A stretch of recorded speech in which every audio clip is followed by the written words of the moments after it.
Bakit ang daming lumilipat dito? Bakit ang daming nagpapatransfer ng license? Bakit? Anong meron? Dito na ako sa California. Nakapag-endorse na ako ng license. Ang license na hindi ganun kadali i-endorse. Aalis pa ba? Your channel. Again? Again! This is the way. This is the way to brush your teeth. Brush your teeth. Brush your teeth. This is the way to brush your teeth. Early in the morning. Oh, again, the greetings. This Hi, is the way- guys. Look at me. Come on, where's the greeting?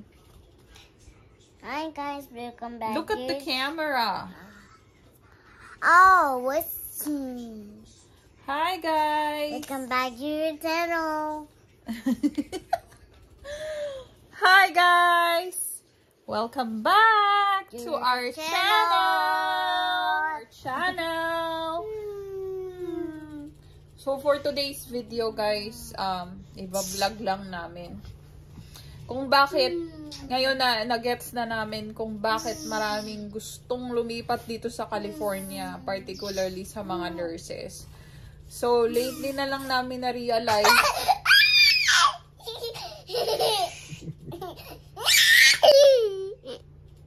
ang kulit na niya, sobrang kulit. Terrible too, baby. Ano ba consider, ano na yan siya, 3 years old? Hindi pa yan siya Next 3, one. baby pa siya. Oh, that's the egg. So, yun, kahit ang dami nyo na nagko-comment sa amin nung yung mga previous videos namin na nag-post kami. Kasi, mga observation namin nung unang pagdating namin dito sa California, hindi masyado maganda, ganun. Na parang hindi namin gusto, hindi namin pinapansin, ini-ignore namin. Tapos, later on, nung mga tumagal-tagal na, saka lang namin na-realize kung bakit ba talaga. Ang dami, parang majority nag-endorse ng license dito, ang daming lumilipat, ganyan. So, ngayon, gets na namin kung bakit. Kaya, isa rin yun sa reason kung bakit hindi natuloy yung pagbili namin ng bahay sa Texas. So, mag-hi ka naman dyan. Wow. Busy ka na naman. Ay, kala ko ito yung ano, Toys. ito yung vlog for today, magpi-Facebook. Parang Hi guys! si Mr. Marites. Hi guys. Lagi yan updated sa lahat ng chismis. Kaya kapag may chismis ngayon, mas updated siya sa inyo. Chismis, nagbabrowse lang ako sa Facebook. Mahilig yan sa mga chismis. Yan ang pambansang Marites dito sa bahay. Pangalawa na si Taba. Kaming tatlo. Busy naman yung isa. So, ayan, nandito kaming tatlo. Kakagaling ko ng duty. So, hindi mo na ako papasok ngayong araw. At bakit? Wala, gusto kong magpahinga naman. Papahinga ako ngayong araw. Who told you? Me. Kasi wala akong work ngayon. Wala akong full-time job. So, PRN ako, per diem shift. Ang pangit talaga sa per diem shift, may time na makakancel ka kasi wala kang fixed hours sa kanila. Wala silang obligasyon sa'yo. So, kapag ka-cancel ka nila, wala silang pananagutan doon. Lalo pagka, before 5 p.m. or usually 5 p.m. tumatawag yan kung canceled ka na or what. Pero dati yung sa isang shift, na-cancel ako ng 2:00 ng umaga. Pinauwi ako, nakaka-bad trip yan. Where's my car? So yun guys, i-discuss natin kung bakit Where's my car? Where's my car? kung bakit nga ang daming lumilipat dito sa Where's my California. car, Daddy? Where's my car?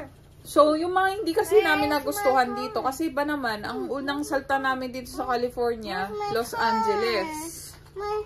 It's your So syempre, thing. ang traffic, tapos ang sikip-sikip, walang napaparkingan, crowded, ganyan. Although ang daming pasyalan. Basta yun, crowded, traffic, tapos high cost of living, ganyan. I feel threatened.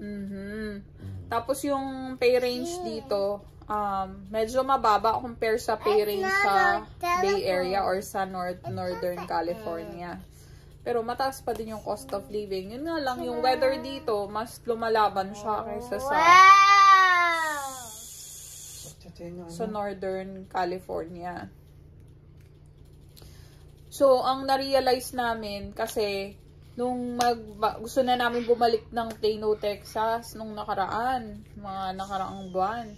Talagang yun nga, naghanap na kami ng bahay, ganyan. So, hanggang sa na-realize namin na yung bahay parang hindi worth it.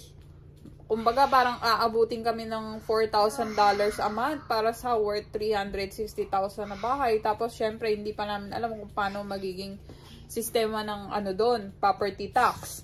Kung yung property tax ba is makakasama ba yun sa, pwede siguro makasama sa monthly mortgage or separate siya. Pero parang sa ganong amount ng, ano ba yan, sa background ko may dalawang makulit. Surprise! Lang sabi niya sa akin, I love you. Tapos kinikis ako. I'm jealous. Parang sa ganong price range. Alam mo, yung iba may nag-comment sa video ko parang mukhang tama yun. Sa ganong price range, ang magiging annual, ano yun? Tax ba? Ano yung property tax nun is mag-range ng 6,000 to 7,000. Parang ganon. Mataas daw ang property tax sa sa Texas. Tapos, isa pa, yung ang tawag doon, syempre, pag balaki na yung bahay mo, ngayon, kumbaga, apartment, siguro mababa pa kuryente. Pag naging bahay na, mas malaki.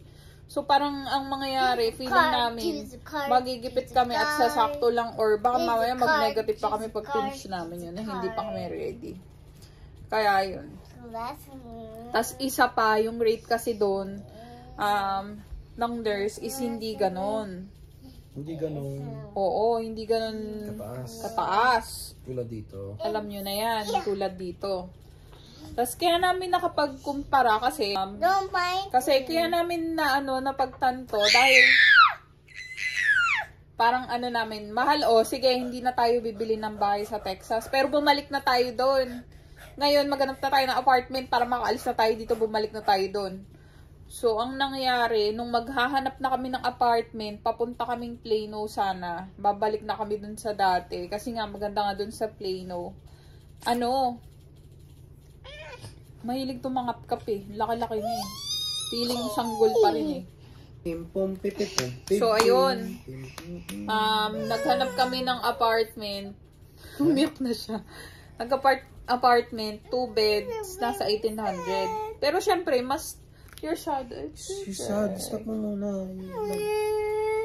Ika na. Let's eat So, yan. Kakain muna daw silang dalawa, guys. Okay. They wanna eat lunch. Come on. So, it's my turn. It's just my turn. Let's go. So, ayun. Nakumpara namin yung Okay, come on. renta na doon. Sobrang nag-increased. Kasi nga, madaming businesses na lumilipat doon from here or kung saan. Let's go. Basta ang dami ng businesses doon, nagtataas na yung cost of living. Let's go. Let's go. So, parang naisip namin, parang worth it ba na sa ngayon na bumalik tayo? Parang Put on your slippers. sobrang taas na. Siguro kung noon pa kami, tapos na-secure na namin yung rent sa mababang price. Pero sa ngayon, kung bagong lipat kami doon, ang taas na masyado. Kasi, dati na tinataasan din naman ng renta. Pero hindi yung kagaya ng mga presyuan ngayon ng mga bagong lilipat. Ang taas talaga. Ayun, 1,600, 1 bed. 2 beds, 1,800. Although dito, mas mahal pa din kasi nasa 2,000. Napakaliit ng apartment namin dito. Hindi na kami gumawa ng apartment tour kasi ang dami na namin video ng apartment tour. Pero ang liit, guys. Pero mo itong kwarto namin, ayan, ang gulo. Pasensya na magulo kasi alam niyo na may toddler. Pero basta magulo. Tapos, ang liit lang, ganyan. Para kaming dito. Tapos, nahirapan kami nga kasi, di ba, kumbaga parang 5 kami dito. Nandito si Milo ni Shiki, tapos kami, tapos si Baby, si Mahal. So, parang 5 kami na nakatira dito. Parang, ang hirap nga, pagka pamilyado ka, tapos 1 bed, Tas paano pag may bisita, 'di ba? Pero yun nga, 2,000. Hindi to. Parang konti lang yung difference. Although one bed to. Alam mo yun, konti lang yung difference. Tapos yung rate ko, babagsak siya. Pag bumalik kami ng Texas. Yung PRN job ko ngayon, meron yung, ang tawag doon, may branch dun sa Texas. Marami siyang hospital na affiliated. Tapos, hindi ko matandaan kung ang magiging rate ko is babagsak na ng 49 or 51 per hour sa per diem shift. So, yun, marami silang opening araw-araw. Yung PRN job ko ngayon. Pero, syempre, may possibility ka na makancel. As in, pero marami siyang opening. Tsaka, hindi siya ganun. Mas marami pang ibang hospital or agency na mas higher yung pay rate kaysa sa kanila. Ayun. Hindi ko pa, marami nagsishare sa akin kung ano yung pwede kong applyan dun sa mga agency na yun, ganyan. Pero hindi ko pa na aasikaso. Pero yun nga. Tapos pala guys, isingit ko lang, no? Kasi hindi edit ko na yung video. Isingit lang natin. That is the video. Yeah. Isingit ko lang yung isa sa mga benefits dito is dito, most of the hospital, may pension siya guys.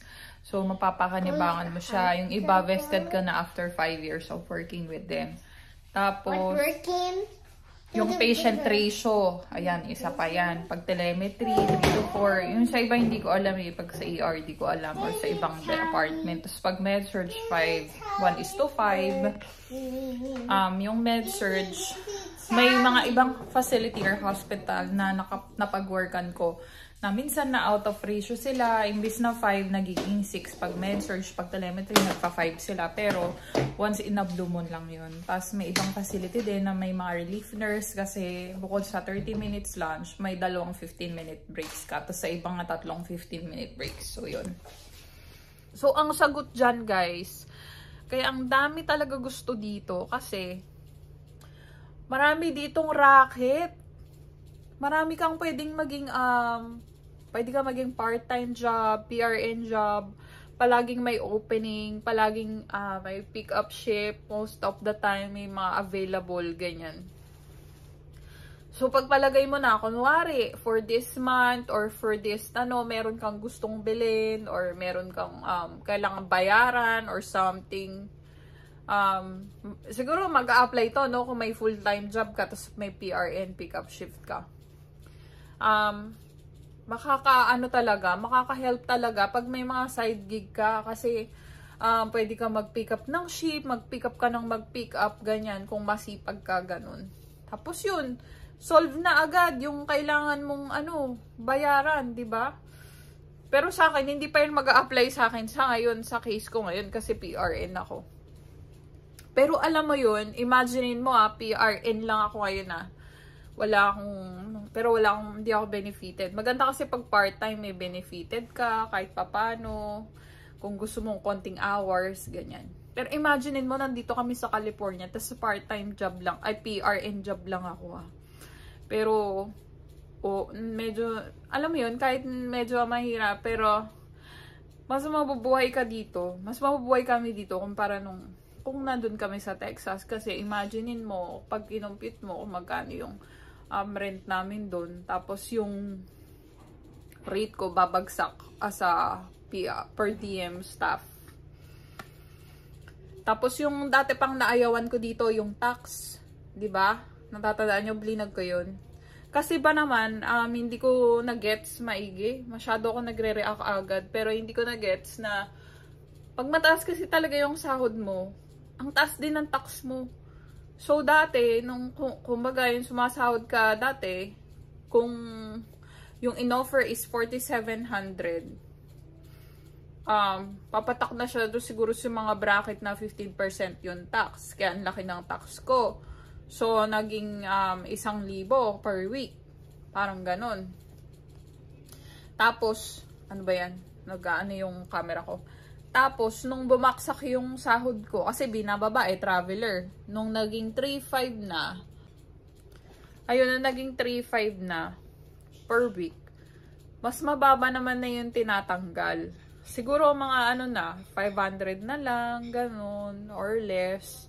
Tapos, nung naging 3,200, mas mababa na yung kinakaltas na tax. Close to 3K pa rin yung makukuha. Ganun. So, nagigets nyo. Mataas nga yung tax mo, pero nagmamas kasi siya kung magkano yung, or kung gano, sorry nakagimbal kasi ako. hindi ko makita yung monopod, kaya ang gulo ng camera. Ang tawag doon, nagmamas talaga siya sa sahod mo, yung tax. So, ganun siya, guys. Kaya, hindi namin na-realize yun ng mga, syempre, mga first few months. Tapos, nalulungkot kami. Wala kaming mga kachokaran. Wala kaming mga super friends na close na laging pwede mo makasama, ganun. Pero, alam mo yun, kung magre-reach out ka sa iba, ganyan, kasi sobrang introvert kasi ako, tapos ang nangyari, ako pa yung nagtatrabaho, so, ilan lang yung mabubuo kong kaibigan, kasi, diba, piling-pili lang. Ang tawag doon, tsaka syempre, mga busy din yung mga naging kaibigan namin, kasi mga puro work, ganyan. Pero syempre, learn to na lang din, makisocialize sa iba, tapos makisama, makikapwa, ganyan. Syempre nung time na nagkakaroon na kami ng mga kaibigan, parang nare-realize namin, okay din pala dito. Okay din pala. Tapos ayun pa, na-consider din namin na lumipat dun sa medyo mga remote areas, ganyan. Nagre-research din kami, yun sa mga super low cost of living, ganyan. Pero naisip talaga namin ni Mahal, ito talaga yung yung nananalo sa lahat. Dahil nga dun sa pay range. Tapos, kung ang problema is crowded, kung dito kung naasan kami, syempre, pwede ka naman humanap din ng mga lugar na mababa yung crowd or mababa yung crime, yung mas safer, yung halos kamukha ng Texas, yung kamukha ng Plano, ganyan. So, ayun nga, ang nakita namin is yung Sacramento. Tapos, meron yung mga karatig lugar kung naandun yung kaibigan namin. Yun, nandun si Mark. So, nakita namin yung mga karatig lugar, yung mga Folsom, yung Rocklin, yung Roseville, ganyan. So, yun, nakita namin yung lugar at na-feel namin, ay, parang ganito sa Texas. Ito yung gusto namin. Ito yung hinahanap namin. At the same time, kung talagang masipag ka at kung maayos ka maghanap, yung rate mo is makakagip mo yung rate ng Northern California. Pero yung cost of living doon, hindi mas mataas kagaya ng cost of living dito sa Los Angeles. So, ayun lang yung masasabi ko, guys. Ayun lang yung masashare ko. Actually, dati na namin naiisip-isip yan. Kasi sinashare nga nung kaibigan namin, ganyan. Pero hindi ko pa masyadong naseseryoso. Ganon. Pero pag pinag-isipan mo palang maigi, may point din talaga. Kaya, kung gusto mo ng mas maayos na rate, tapos yung cost of living, medyo mag-pattern naman siya dun sa sweldo mo kahit papano. Parang yun yung nakikita naming solusyon. So, syempre, nasabi ko na dun sa previous vlog ko, may balak kaming lumipat dun sa area na yon. Kung saan ako papalarin na makakuha ng trabaho. Ayun, at i-share ko sa inyo kung saan lugar kami makakalipat. At syempre, dahil nga, alam naman natin na mahal talaga yung makakuha ng bahay dito sa California. Hindi kami pakukuha ng bahay. So, hindi namin alam kung after a year or after 2 years or kahit hindi ko alam. Or basta hindi ko alam kung kailan kami makakakuha ng bahay. Pero parang hindi namin priority siya sa ngayon. Kahit sabihin mo mas makakasave ka talaga pag kumuha na kayo ng bahay, ganyan. Pero kasi sa market ngayon, ang taas ng interest rate, nasa 7%. Parang hindi siya okay na kumuha parang hindi okay na kumuha kami ng bahay ngayon. Sa lagay ngayon. So, yun guys, hindi na lang hindi muna kami kukuha ng bahay doon. Kasi, syempre, mas mataas yung price dito sa California. Alam naman natin, di ba? So, kailangan muna mag-save muna kami. Tapos, syempre, hindi naman tayo nakikipag-unahan sa paggawa ng bahay. Saka, sobrang, alam mo yun, sobrang na-stress nung mag-decide. Hindi din talaga siya biro. Major decision siya. Yung unang kinukuha namin is new build. Pero lahat yun sa online lang kami nakapag-transacts. Masaya siya. Pipili ka ng mga tiles, ng mga kulay ng door, kulay ng gate, yung kulay ng garage gate, ganyan. Tapos, yung mga kung anong klaseng faucet, yung ilalagay sa kitchen, yung mga ganun. Masaya siya, guys. Pero pag iniisip na namin kung magkano yung magiging monthly namin per month, tapos ang taas ng interest rate ngayon, tapos pag lumipat kami doon is babagsak yung rate ko as a nurse. Hindi talaga siya okay. So, kaya yun. Kaya naisip-isip namin na ang wise decision talaga is dito kami sa California. Pero doon kami sa medyo remote, medyo province ang PEG, parang Plano, Texas. Mas payapa siya, less crowd, less traffic, ganyan. At the same time, malapit ka sa mga pasyalan, ganyan. Tapos may safe yung neighborhood, maganda yung school district, ganun. So, yun. So, maraming salamat sa mga kaibigan namin na nag-influensya sa amin, kagaya niya ni Mark. Tas, maraming salamat din kasi meron ako mga kaibigan na tinutulungan ako maghanap ng work. Ay, nako guys, hindi pala ganon kadali maghanap ng trabaho dito, guys. Ever since, napatunayan ko na yan noon hanggang ngayon. Alam mo yun, ilang taon pa lang ako dito, pero mahirap talaga maghanap ng work. Pahirapan. Feeling ko highly competitive eh. So, send ka lang ng send, ganyan. Send ka ng send. Tapos mostly, yung mga magre-reach out sa yung mga agency, ganyan. So, hindi din talaga ganun kadali maghanap ng trabaho dito. Biruin mo, nung nasa travel contract pa ako noon, nagsisend na ako ng applications dun sa mga gusto kong pagtrabahuhan. Wala talaga. Wala akong napala hanggang sa nag-end up ako ng PRN, tas hindi ko na nirenew yung contract ko dun kasi sobrang exhausting. Ganyan. So, salamat pala dun sa mga friend ko na tinutulungan ako. Ayan, ganyan na Mark, ganyan na Serena, ganyan. Sobrang salamat.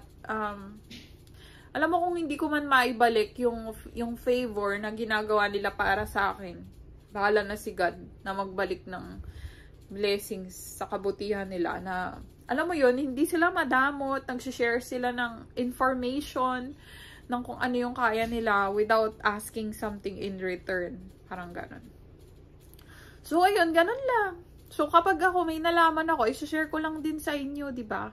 Para syempre, paano yung iba, yung mga kagaya nung, siguro mga nasa the same situation kayo sa amin, mga nalilito, ganyan. Ganito pala dito, na-shock ng umpisa dito sa California. Grabe yung tax, ganyan. Pero pag tinignan mo kasi pala yung bigger picture, doon marirealize, bakit ang daming lumilipat dito? Bakit ang daming nagpapatransfer ng license? Bakit? Anong meron? Mantalang naranasan ko, ang mahal ng gas dito, ang mahal ng cost of living, ganyan. Yung pala, maganda rin naman yung rate. Yung alam mo yun, kagabi nga meron akong nakasama sa work. Ano siya, sabi niya, I don't wanna be a registry anymore. I don't wanna be a traveler anymore. Kasi ako registry, PRN, ganyan. Kasi nga, alam mo naman yung sitwasyon ng mga traveler nurse, di ba? Kaya din sinusuka ko na yung bedside, pero wala akong magawa sa ngayon kasi wala eh. Andito yung kita eh. Kahit sinusuka ko na yung bedside, kasi nga napapunta ako dun sa mga ospital na abusado sa traveler, ganyan. So, pag nakita nila, traveler to, so, automatic sa'yo yung high acuity. Automatic sa'yo demanding. Automatic ikaw ang mag-a-admit ka, for sure. Tapos, pag pangit ang admission, ayun yung sa'yo. Yung mga ganon. Pagpalatawag, pagpalareklamo, pain seeker, ganyan, lahat sa'yo. So, lahat talaga sa traveler, ibibigay. Kaya, alam mo yun, nagigets niya din yung burnout ng being a traveler, nurse. Tapos yung, alam mo yun, kaya talagang sinusuka ko yung maging traveler.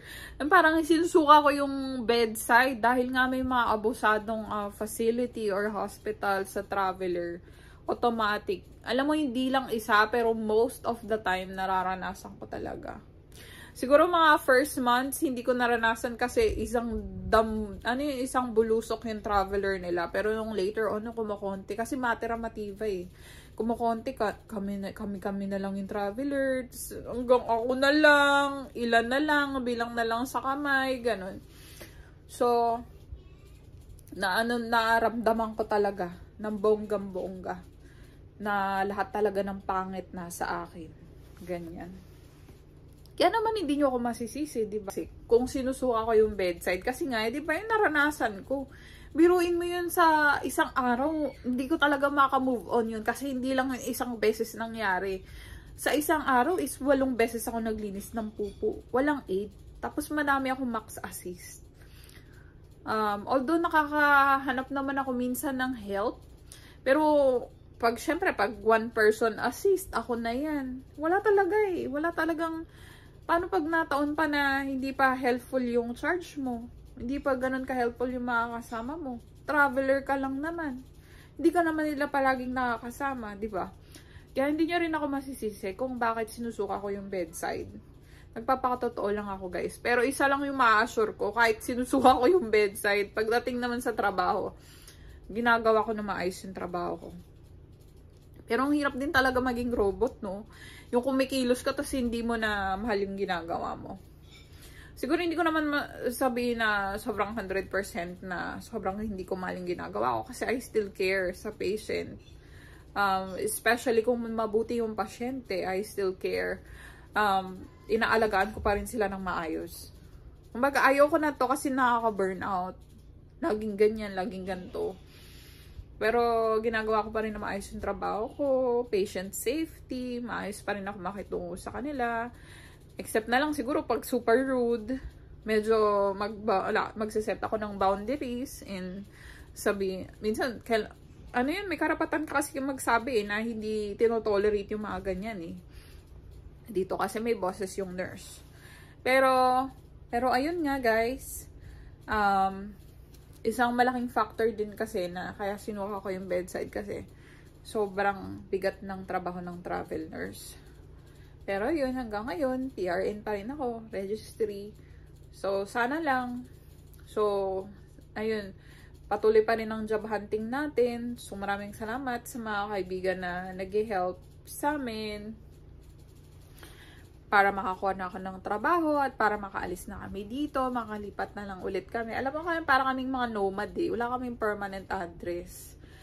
Ganon, parang ano lang, saya-saya lang. Sarap pa makalipat-lipat kasi baby pa yung anak mo.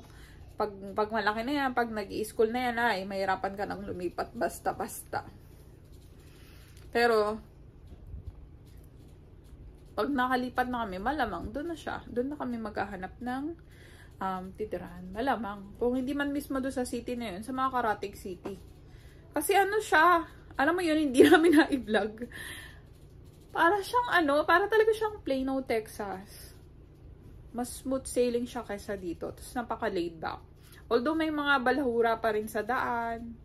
Yung alam mo yung mahilig mag-tailgate na wala sa lugar. Mga barumbado ng kalsada, ganyan. Mga ganun pa rin. Hindi yan mawawala kahit sang lupalop ng mundo. Ang tawag doon? Mas higit na mas okay siya kaysa dito sa Los Angeles. Dito sa Los Angeles, guys, ilang buwan lang ako nag-drive dito. Hindi ko alam kung umabot ba ng buwan. Pero hindi na ako nagda-drive dito sa Los Angeles. Ayoko talaga yung ang gulo-gulo. Yung kailangan kong mag-yield pag kailangan kong pumunta sa left side. Yung ganon. Wala akong sariling green arrow, stop arrow. Wala akong sariling ganon. Parang ang hirap kasi lagi ako nabubusinahan. Hindi ko alam kung nagigets nyo yung sinasabi ko, pero pag bagal-bagal ka kasi, Tapos pag hindi ko ganun basta ayoko na lang tumataas yung anxiety ko. Yung ganun. Kaya hindi ako nagda-drive dito. Pero feeling ko doon makakapag-drive ako doon. Mas malilesen. Alam mo yun, na-stress na nga ako sa trabaho ko. Papasok na naman ako ganyan. Isipin ko na naman kung ano kaya magiging araw ko ngayon. Ganun. Tapos may stress pa ako mag-drive. Kaya nag-Uber na lang ako guys. Ngayon. Pero ayun nga. So isama rin natin, no? So kaya madami palang lumilipat dito. Kasi yun nga. Maganda yung pay. And syempre, ang dami nagsasabi. Alam ko, isa din ako sa Larin sa nagsabi dito, yung tungkol dito sa California na ang taas ng cost of living, ang taas ng tax, ayoko dyan, ang traffic, ganon. Pero alam mo yun, later on pala, pero binawi ko naman kahit pa paano, diba? Later on, marirealize mo na, oo nga, malaki nga yung tax, mataas nga yung cost of living, ganyan. Pero kamusta naman ang rate mo as a nurse? Sobrang laki ng difference. So, hindi ko alam kung natuloy ko yung sinasabi ko kanina. Yung ka-work ko, kagabi, sabi niya, I only work as a PRN here, sabi niya, which is only required for you to pick up once a month. And I'm direct hired by the hospital. And they pay very well. So, it sounds like sa bosses niya na ganun, it sounds like ang pay is nasa 90 plus and above para dun sa direct hire ng hospital o sa PRN. And they always have an opening, sabi niya ganun. Siyempre, since she is the direct hire sa hospital, priority sila na hindi sila basta-basta makakancel kahit PRN. Siyempre, ang unang magiging priority dyan, yung mga part-time. Tapos yung PRN ng the direct hire ng hospital. And yung mga last, which is una sa listahan na makakancel, is yung mga registry from agency. Ganun. So, sabi niya sa akin ganyan. And for this week, I picked up 6 shifts in a week. Imagine guys. Tiba-tiba yung kita niya. Imagine niyo kung nasa 90 per hour yung rate niya. Tapos, nag-pick up siya ng 6 na shift for this week. Ang laki nun. Ang laki. So, yun. Mantakin mo kung super sipag ka, no? Pero, ako medyo hindi ako ganun kasipag Kaya hindi ko marireach yung niya Pero alam mo yun lang masasabi ko. Marami kasing racket dito. Ngayon, yung mga probinsyang gantong, yung mga gantong city, gaya nitong nasa pinaka-main ka ng Los Angeles, hindi siya pang retirement. Di maganap ka ng yung medyo parang laid back, ganyan. Gaya nung ginawa namin, naganap kami ng medyo laid back, pero hindi pa kami nakakalipat, ganyan. So, final decision pagka nakalipat na. Pero, so far, ayun, sana makalipat kami. And, sana, pag pag-pray nyo kami na sana makalipat kami. And, maging maayos ang lahat. At for sure, isi-share namin yan sa inyo, guys. Ayun. So, akalain mo yun. Minsan naisip-isip ko dito na ako sa California. Nakapag-endorse na ako ng license. Ang license na hindi ganun kadali i-endorse. Aalis pa ba ako? Yung ganun. Dati medyo antang ako, no? Hindi ko na-realize yung mga ganun bagay. Siguro kasi sobrang anxious ako. Hindi ako makapag-isip ng maayos, ganyan. Pero yun, buti na lang 2 kaming utak na nag-iisip, 2 kami ni Mahal. Na-realize namin kung bakit kami dito kailangan magstay. Although yung earthquake, minsan nag-earthquake dito, ganyan. Tapos yung crime rate din, guys. Hindi naman ako magsusugarcoat sa mga ganyan. Kaya nga doon kami sa sa medyo laid back na area. Hindi ganun ka city. Ayun. So guys, ayan na naman. Nakapag-share na naman ako. Mga 30-minute video na naman ito. Super haba na naman ito sa kadaldalan ko. Hindi halatang introvert ako. Introvert naman ako, pero hindi ako yung super introvert. Na tipong tahimik lang ako forever. Ano naman ako, nakakipag-interact naman ako pag kinausap mo naman ako, guys. Tsaka magiging makulit naman ako pag chismisan ka naman sa akin, ganyan. Kung hindi ka naman masungit, ganyan. Ngayon, kung hindi mo naman ako kakausapin, hindi rin kita kakausapin. Ganun lang. Pero depende kasi si Mahal, jolly kasi yan. Sa kanya nga nagmana si Tali. Very sociable. Ako is the opposite. Pag mga pag lumalagpas na sa 8 people or lumalagpas na sa 6 people, medyo medyo nagiging aloof na ako, uncomfortable, ganun. But it depends. Lalo kung yung group of people na yun is mga sa akin, mga close ko or sobrang matagal ko nang kilala, ganun. So, ayun.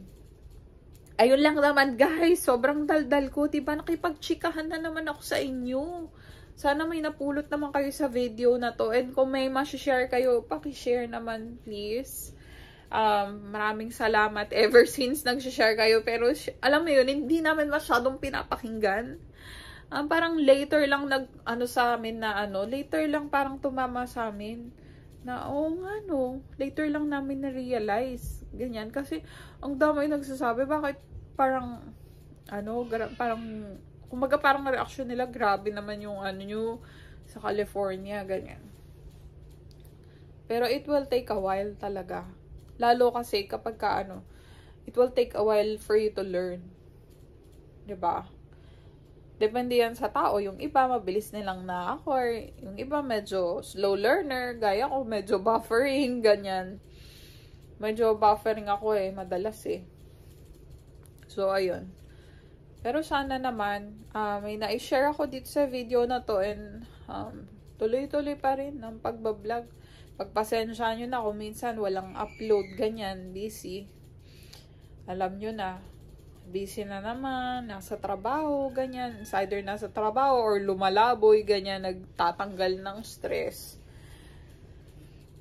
Pero ayun, ayoko na nga sa bedside, pero wala kailangan nandun kasi yung pagkakakitaan nasa bedside Malamang kung makatanggap man ako sa work from home, if ever may time pa rin na magpipick up ako ng shifts.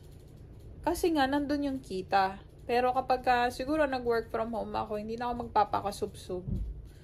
Yung ganun. Hindi na yung bonggang-bongga. Hindi ko naman kaya siguro yung 6 days a week, kagaya nung kasamahan ko na nakilala ko sa trabaho.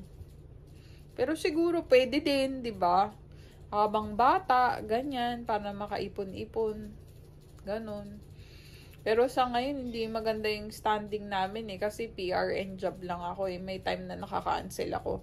Tapos ang laking bagay nung nawala sa akin, nung nawalan ako ng access. Tapos ang nangyari, nung nakapasok naman ako, sabi gawa na yung login ko. Hindi pa rin pala nagawa. So ang nangyari, yung charge nurse ko na naman lahat nag-pull up ng medication sa Pixies. Tapos, yung mga narc siya yung nagbigay kasi siya yung nag-pull up. Hindi ko pwedeng i-administer yun. So yun, sobrang hassle. Sobrang kawalan yun. 1 linggo kung parang 13 days ata akong di pumasok Ganun. Pero wala, ganun talaga. Ganun talaga. So yun, na-share ko lang sa inyo na dito talaga kami muna. Ayan. So, sa mga later on plans namin, isasama namin kayo. Pasensya na kayo kung hindi natuloy yung pagbili namin ng bahay. Pero, kasi sabi nga nung kaibigan ko, hindi naman yan paliksahan, hindi naman din kami nakikipag-unahan. Kumbaga, dapat financially stable kami. I-make sure namin na yung magiging monthly is aabot sa budget namin. Kasi dalawa kaming may responsibilidad. Diba? Kasi iba-iba tayo ng sitwasyon. Maaring yung mga nauna dito, 1 year pa lang, 2 years pa lang, ay nakabili na sila ng bahay. Siyempre, rin yan, kung magaling ka rin sa finances, diba? Ako, aminado ko, hindi ako ganun kagaling. Diba? Iba-iba yan, kung less siya ng ganun. Tas yung iba, after 2 years. So, diba? After 3 years. Ganyan. In fact, ang dami ng mga nauna nakabili. Mga nauna sa amin ganyan Pero syempre, hindi naman tayo nakikipag-unahan, diba? Lalo na, hindi maganda yung market ngayon. Tsaka, maging masaya na lang tayo. Maging masaya na lang kami para sa kanila. Ganyan. Pero hindi nga ito kompetisyon. Kasi nakasalalay dyan yung, mahirap kasi balang araw.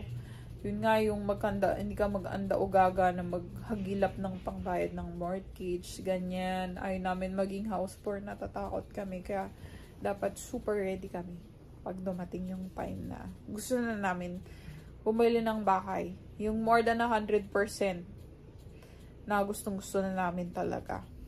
Gusto ng heart namin, gusto ng utak namin, at wini-will na ni Lord. Ganun.